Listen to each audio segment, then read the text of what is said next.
nakakalimutan natin na it's a beauty pageant. Talagang gabi niya yun. Hi guys! And welcome back to our channel. My name is Janaid. I'm Niley! Ayan, so we're back and back and back again. Dalawa na tayo ulit! So ayan, for today's video ay papanoorin natin ng full performance ni Maria Atisa Manalo, crowned as Miss Universe Philippines 2025. Let's go! Maria Atisa Manalo, Quezon Province. Yung unang part was introduction nila. Very Miss Universe talaga yung atake. Yun nga, yung kanyang national costume. Unfortunately, we weren't able to do a reaction on that kasi nasa Cebu pa tayo and ang hirap maggawa ng content or mag-reaction na mag-isa. So na-realize mo na kailangan mo ako. Hindi naman masyado. Para sa akin, yung intro, yung video na yun, parang napaka, chiaroscuro. Yung play of light and dark, na ang fresh kasi ni Atisa, tapos yung, alam mo, yung napaka-dramatic nung national costume niya. Yes, it's her night talaga and let's talk about more about that later. So ito yung kanilang Mags Runaway. Atisa from Quezon Province takes pride Super. in her family's achievements. Like yung winning glow niya talaga, it's her Oo. night. Yung nagra-radiate talaga yung, kumbaga, brilliant shine niya.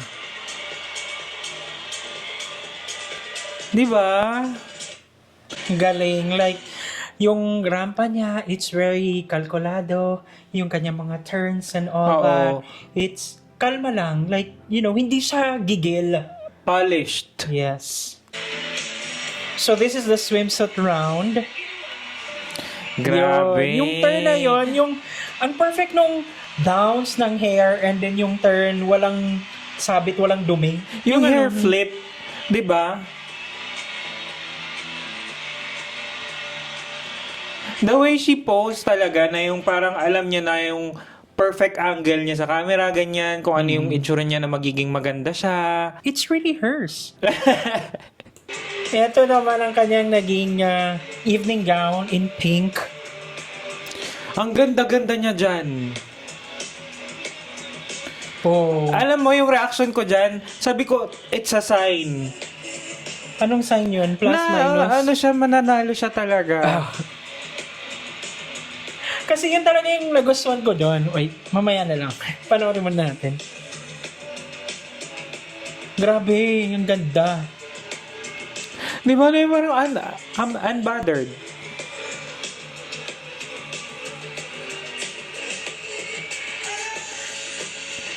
Wow!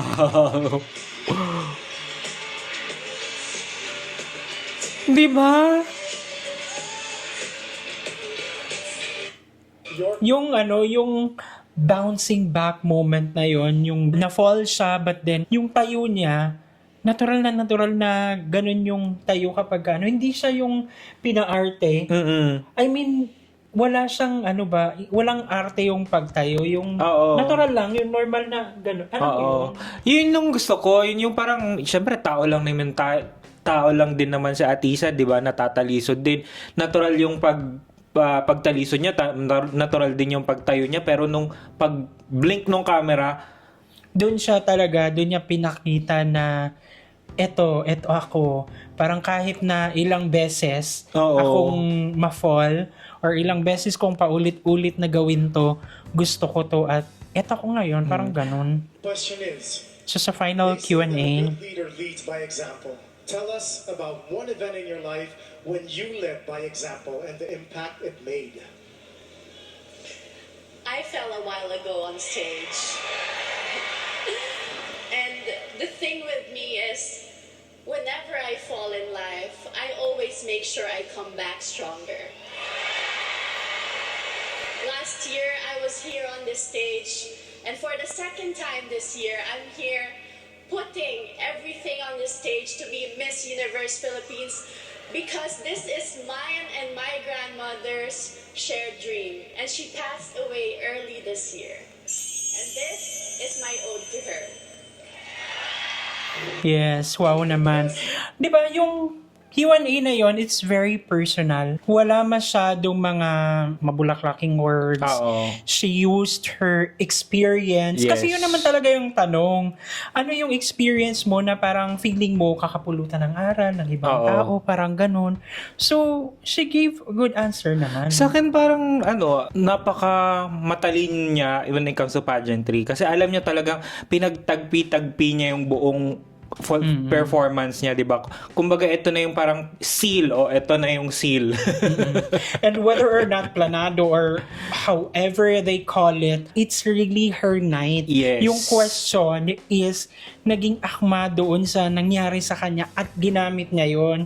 Yun yung ginamit niya para mapagtagumpayan niya yung gabing yun. And doon naman sa mga nagsasabi na yung mga hate comments, ganyan-ganyan. Siguro nakakalimutan natin na it's a beauty pageant. It's not an IQ test or kumbaga patalinuhan or quiz bee. So at the end of the day, the organization is looking for someone who can be a good representation of their organization. Na kumbaga the brands can come in, the contracts and the deals, parang ganun. Kasi yun naman talaga kailangan pa rin ng business continuity and syempre, kailangan mag-survive ng business at the end of the day. For me, kahit na anong sabihin ng haters, ng bashers, ng comment, nagbunyi ang buong Pilipinas that night. Like, talagang ibigay natin para kay Atisa Manalo kasi hindi dahil kailangan niya or it's too late, kundi deserve niya that night. Yes, kasi overall, ang nakikita ko kasi doon is talagang gabi niya yun. Nandun tayo nung Miss Universe Philippines 2024 and ganun din yung feedback nung audience dun sa MOA Arena. Talagang dumadagundong. Pero masasabi talaga natin that night, it wasn't her night. Kasi hindi ganun ka, kumbaga hindi ganun ka overwhelming yung kanyang styling, most especially yung kanyang makeup, nagmukha siyang matanda. But this one, talagang Very ibinalik fresh. yung kanyang pagka-Barbie. Oo. Talagang ibigay natin sa kanya yon kasi it's really her night. Kahit na i-review natin from the very start pa lang ng production number, talagang litaw na si Atisa. Masasabi mong ito na talaga yung kanyang tinadhana. Universe Philippines 2025 is So yung crowning moment na yan, Quezon Province! I love it. Di ba? Ang ganda naman talaga ng kanyang styling that night. And makakita mo talaga na lahat ng queens, sobrang happy for her. 2025. Sobrang game lang talaga. At ang pinaka nagustuhan ko talaga dun is yung everybody's happy yung nasa stage na wag na natin silang gawan ng issue. Kasi they are happy for each other's destiny. Yes. Siguro. So, let's unite and support Atisa Manalo for the upcoming Miss Universe 2025 in Thailand. Yes. Yun, let's all remember na tawag dito, bubuhatin niya ang Pilipinas sa international stage. So, Bubuhatin talaga niya, Besh? Hindi, I mean, Mabigat. yeah, well, oo, mabigat nga.